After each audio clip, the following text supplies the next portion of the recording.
صرف موسیٰ ہی پہاڑ پر جاتا ہے اور وہاں 40 دن اور 40 رات خدا کی حضوری میں رہتا ہے، اور یہ بھی موسیٰ کی خواہش پر خدا اسے صرف اور صرف اپنی پشت دکھاتا ہے۔ خدا فرماتا ہے کہ میں فلاں جگہ سے چٹان کے پاس سے گزروں گا اور وہاں تو میری پشت کو دیکھے گا، میرے چہرے کو نہیں دیکھ سکتا۔ تو صرف اس نے خدا کی پشت جو بیک ہے دیکھی اور وہ زمین پر گر پڑا، کیونکہ اس کی تجلی کا کوئی بھی انسان سامنا نہیں کر سکتا، کوئی اس قدر پاک نہیں، اسے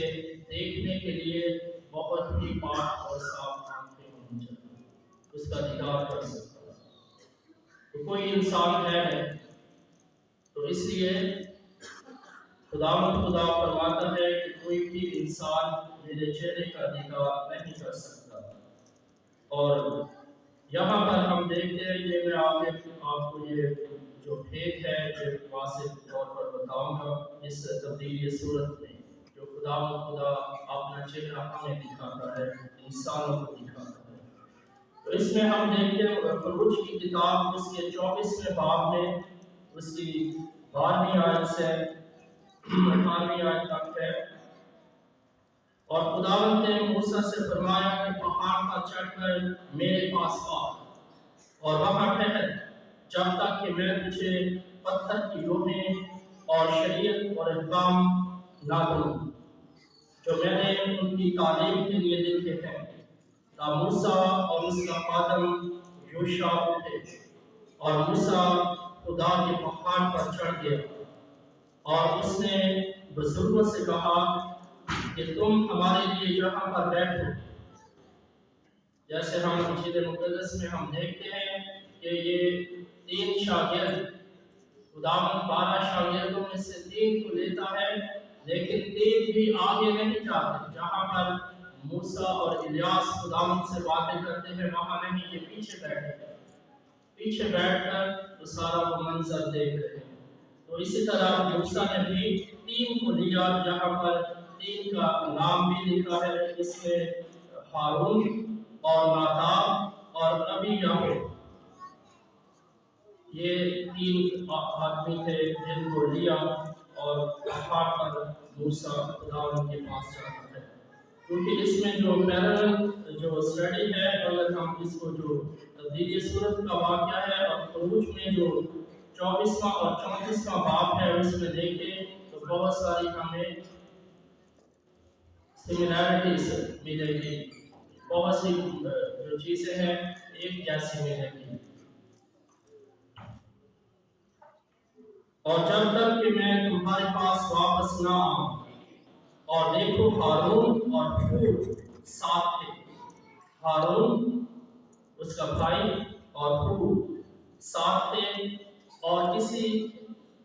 کسی کا کچھ معاملہ، یعنی ان کو پیچھے چھوڑا کہ اگر کسی کا کچھ معاملہ ہو تو ان کے پاس لے جاؤ۔ اور جب موسیٰ پہاڑ پر چڑھا تو بادل نے پہاڑ کو چھپا دیا۔ جب موسیٰ پہاڑ پر بلندی پر جاتا ہے تو بادل نے پورے پہاڑ کو ڈھانپ دیا، چھپا دیا، یعنی وہاں خدا کی اب حضوری ہے، خدا وہاں پر موجود ہے، پہاڑ پر خداوند موجود ہے، بادل نے اسے ڈھانپ دیا، چھپا دیا، اور خداوند کا جلال کوہ سینا پر اترا اور بادل نے اسے 6 دن چھپایا۔ یہاں بھی ہم دیکھتے ہیں کہ یہاں پر خداوند یسوع مسیح 6 دن کے بعد، یہاں پر آج کی انجیل مقدس میں یہاں مقدس مرکز یہ بات نہیں لکھتے، لیکن اگر ہم مقدس متی اور مقدس لوکا کی انجیل پڑھیں تو یہ صاف لکھا ہے کہ وہ 6 روز کے بعد کون سا دن آتا ہے؟ یہ خداوند کا دن ہے، سبت کا دن، سبت کے دن، اور یہ یہاں پر بھی یہ لکھا ہے۔